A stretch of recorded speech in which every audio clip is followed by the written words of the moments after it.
Ang black velvet na ito guys ay napaka-importante sa akin. Memorable to dahil. And then ito guys, bet na bet ko.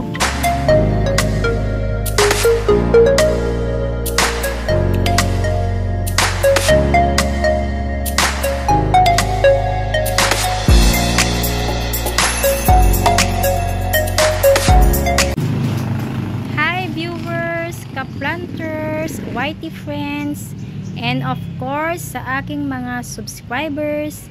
Big shout out sa inyong lahat. Good day and welcome back to my channel. So for today's video ay aking i-feature guys itong aking mga newly purchased plants na talaga namang hindi mo sila mareresist talaga na bilhin guys, dahil nga ang gaganda ng mga texture ng kanilang mga dahon, texture maging ang pattern ng kanilang mga dahon ay napaka gaganda. Ayan, and yung kanilang presyo din ay okay lang naman guys. So talagang hindi ko sila naiwasang bilhin guys.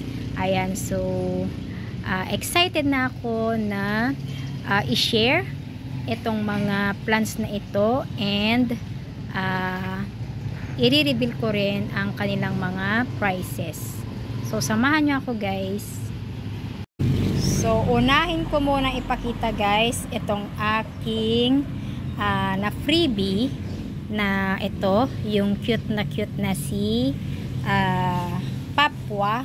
Ewan ko kung tama yung aking pagbigkas guys. Ayan, so di ba matagal ng halaman natin to. Ayan, dati ko na nakikita itong halaman na to sa mga bakuran ng aking mga kapitbahay dati. Ayan o. Wala pa naman akong ganito. So yan na lang yung pinili kong freebie ko. Ayan. And then, ito yung unang halaman na na-purchase natin. Ito ay isang variety ng fern. So, ito si Starla. So, meron na akong na-feature sa inyo dati na ganito sa hardin ng aking pinsan. Ayan, Starla. Pero ito kasi, hindi pa gaanong kita yung shape niya. Ayun, mas maganda na ang shape ng mga, yung ganitong halaman niya. Starla fern. Na ang kanyang talaga, yung kanyang stem ay parang parang wire na parang din kay ito yung yung una kong nahingi sa aking pinsan, parang ganito din yung kanyang tangkay. So ito pala ay si silver lace na fern. Ayan, yan ang ID niya pala. So ayan, mabalik tayo kay Starla fern. Ayan, so kaya ako siya binili ay gusto ko rin to. And 50 pesos ang bili ko sa kanya guys. Ayan. And then ito yung pangalawa.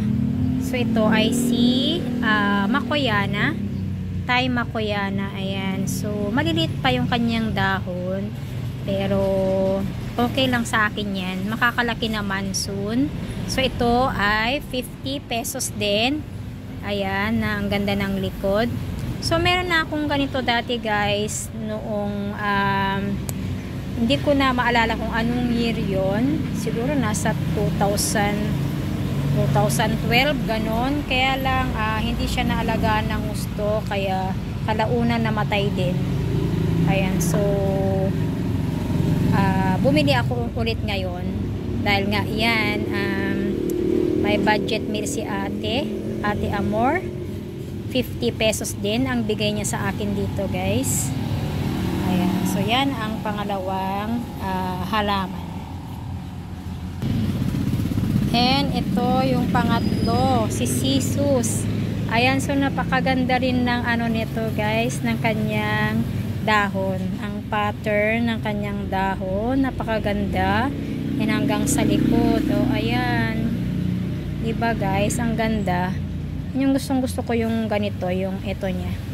Parang silver din ito, oh. Yan. Yung nandito sa kanyang dahon. Napakaganda. So, ayan, oh. Haba na niya. So, kailangan ko na itong ipagapang sa pole. Ayan. So, shinare ko na sa inyo kaagad, guys. Kade-deliver lang sa akin ngayon to. So, ngayon ay October 28. Ayan. So, basang-basa pa yung mga ano nila, yung kanilang potting mix dahil nga ang lakas ng ulan kagabi, guys. Ayan.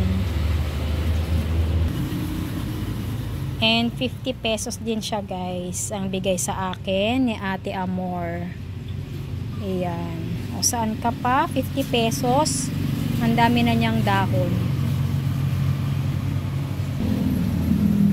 Ito pa, 50 pesos din, guys. Itong si Black Velvet.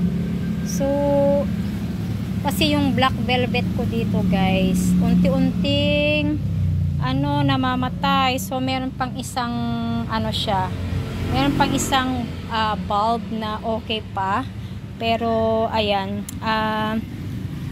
bumili na lang ako ng panibago. Kasi ayaw kong mawala itong Black Velvet sa aking collection dahil ang Black Velvet na ito, guys, ay napaka-importante sa akin. Memorable to dahil yung pinambili ko noon sa Black Velvet ko na nauna ay yun yung last na gift sa akin ng nanay ko, guys. So ayokong mawala itong Black Velvet sa aking collection. And talaga namang napakaganda niya. Makapal ang kanyang dahon talaga. And ayan nga, ito rin silvery din ito, yung etong veins niya, and sa kanyang likod din yung gustong gusto ko, oh. Yan, ang ganda ng kanyang likod, and malalaki na yung kanya mga dahon. So 50 lang yan, 50 lang bigay ni ate sa akin. Ayan, so pang ilan na yung 50 natin na halaman. Apat na yata to, pang-apat na yata to. And then ito, guys, bet na bet ko si Reflector Daifen. Tignan nyo naman ang kanyang pattern, guys. Napakaganda. Ayan. So ito nung nakita ko sa post niya ay medyo light pa yan. So ngayon parang nagda-darken na itong kanyang green.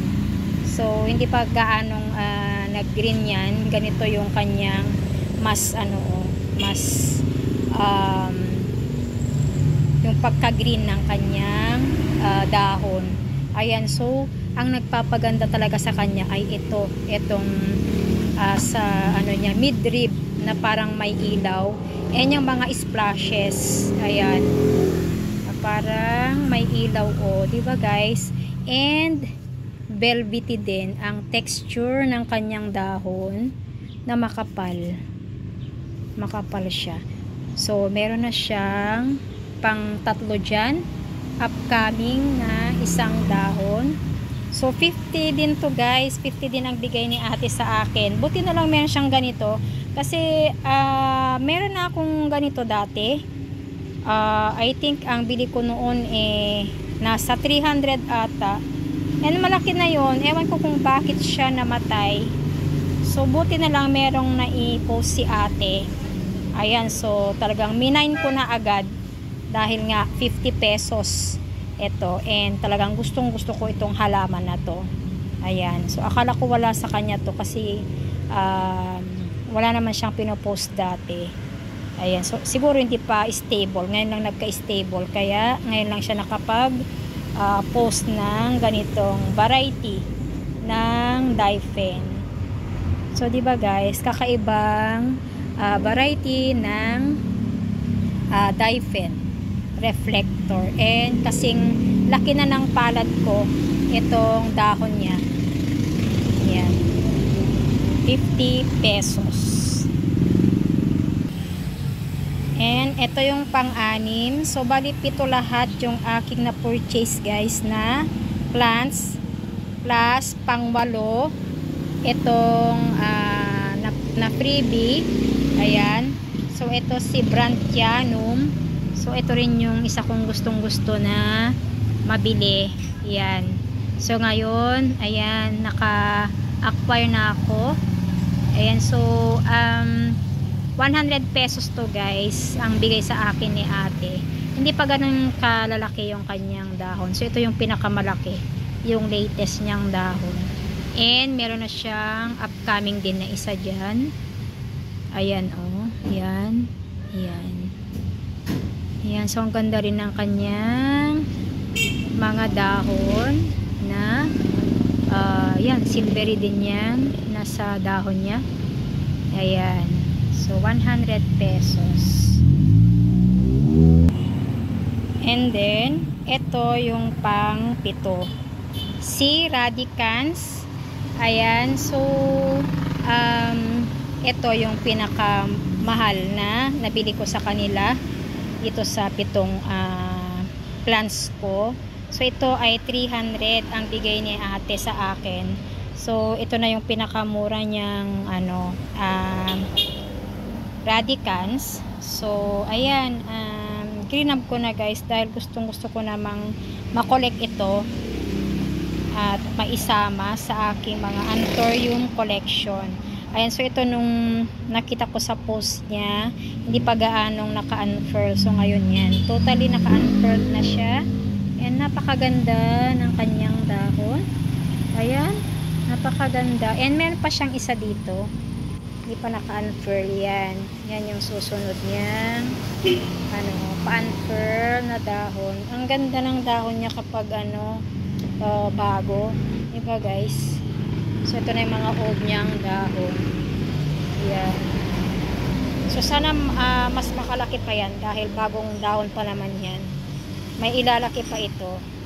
Yan. Ang ganda. So, ayan guys, yung aking mga na-feature sa inyong lahat ngayong araw. And kung bago ka lang dito sa aking munting channel, please like and subscribe at pakiclick na rin ang notification bell para lagi kang updated every time na may bago akong upload. Thank you for watching. Always stay safe at God bless sa ating lahat. See you next time guys. Bye!